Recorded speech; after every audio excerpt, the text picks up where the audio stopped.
First of all, I'd like to welcome Secretary Kathleen Sebelius, the 21st United States Secretary of Health and Human Services and founding member of the U.S. BrainTrust, joined by my dear friend, Andrea Pfeifer, who's the chair of the Global-US BrainTrust and CEO and founder of.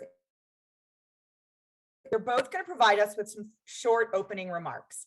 Kathleen, I'll turn it to you. Well, thank you very much, Phyllis, and hello to fellow panelist Andrea, and I'm really thrilled to be part of this dialogue today.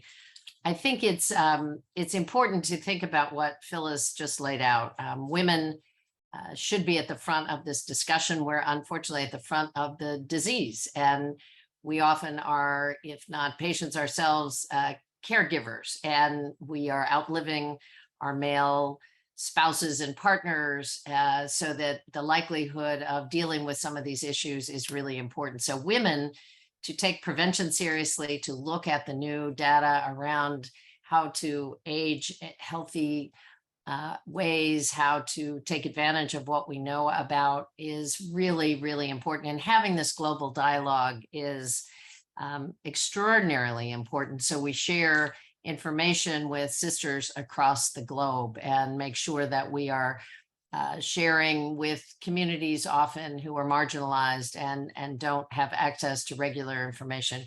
You know, I used to say often to people that the Chinese phrase that women hold up half the sky is true, but we also give birth to those folks who hold up the rest of the sky. So I figure we're responsible for the whole sky, and we should see brain health as that kind of leadership position. 10 years ago, I was part of the group to put the US government firmly involved in Alzheimer's research and in Alzheimer's disease, the first national plan against Alzheimer's.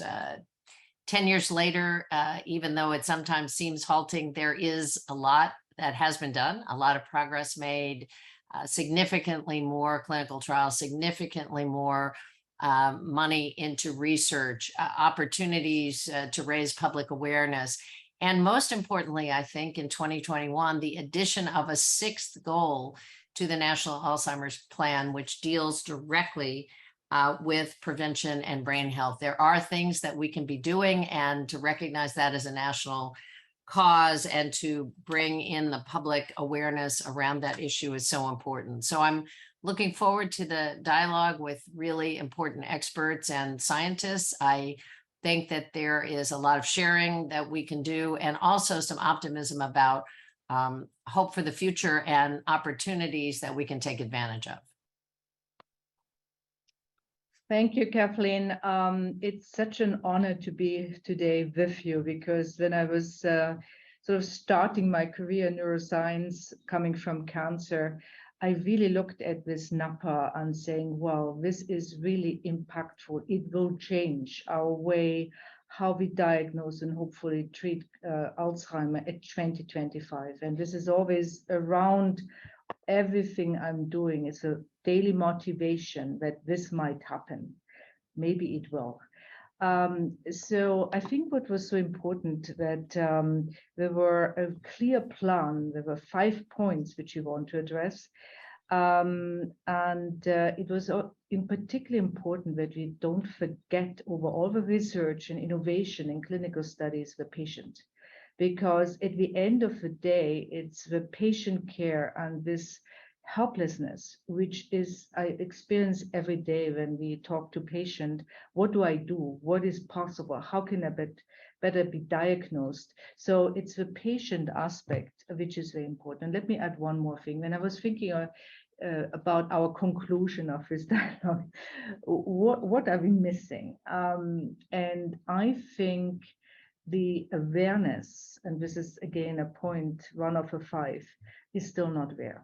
And if we can achieve today something with all the very influential women in this dialogue, I think we should go out and say the disease today can be diagnosed. It can be diagnosed early, and everything is being done to really come to this breakthrough. And I think one more time, women are in particular disproportionately affected, but women are also potentially disproportionately driving the cause for hope.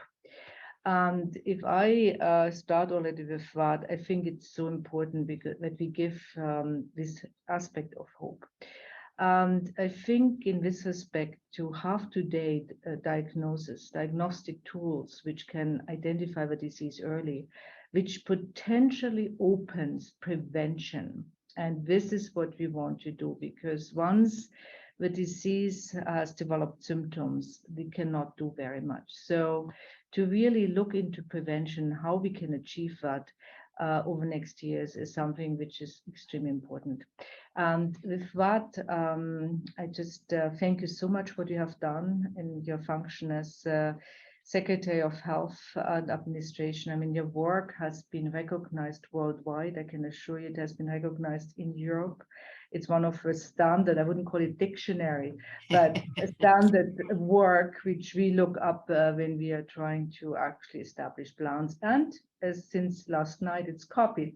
So also the Parkinson Society actually takes it on and tries to create something very similar. So with that, thank you so much for your work. And with that, I hand back to Phyllis. Thank you to you both for your opening comments, but also to both of you for leading on both the public sector and the private sector, which I think is a really important question that I'd like to flip to you. You know, we've been living with a global pandemic. I think COVID-19 has shown us how small our world really is. It's been a tragedy. By the same token, I think there's things from this that we have learned and that we want to keep. And so one of them is this public-private sector collaboration, which we saw in the battle against the COVID-19 pandemic. You know, Alzheimer's disease is a pandemic in and of itself, and it's a slower moving one than COVID, but it's actually more fatal. So how can we take what we've learned from these efforts and apply them to this silent pandemic of Alzheimer's disease? Kathleen, do you want to take that one first? Well, I think it's a really important question, and I want to loop in some of what Andrea started with. First of all, awareness is, I think, still a barrier, and it's a barrier to moving at an accelerated pace. And I think the addition of the sixth goal to the national plan, when it recognizes that we need to promote healthier lifestyles, we need to identify risk factors, and then work hard on reducing the risk factors, there are things we can do. So that, I think, will be very helpful to a lot of people who just saw Alzheimer's as a sentence, you know, that once you got the sentence, it was basically a fatal sentence. And so we don't want to talk about it. We don't want to deal with it. We don't want to acknowledge it. What I think we also need to look at on the public-private side is that while there was dazzling advancements with mRNA vaccines, and clearly an effort where the government worked to take down barriers, fund possible vaccines, put money on the table, be a willing buyer, and the private sector stepped in with innovation and ideas, this wasn't new. mRNA technology was actually developed in the 60s, identified in the 60s. It was tested in mice in the 90s. So we look at what happened with the vaccine, which was dazzling, and to have effective vaccines against COVID as quickly as we did was a terrific accomplishment. But this had been decades in the making, lots of sciences, lots of failures, lots of people who had been told this is never going to work. And I think that in some ways should give us hope in this space, that we are in a space where research is increasing, where clinical trials are really increasing. We have 400 clinical trials last year versus 58 a decade ago. So, I mean, there is a world of research underway, but there's trial and failure. And the public-private collaboration, the investment of the private sector and the government continuing to put money in, be a willing buyer, make sure that we're taking barriers down where it happens, is the way I think we can get to an achievable goal. And, you know, the goal of 2025 is looming fairly quickly. But I'm not discouraged that that immediate challenge is before us, and that between the government efforts and the private sector efforts, I have confidence that we can, make huge progress by that initial goal.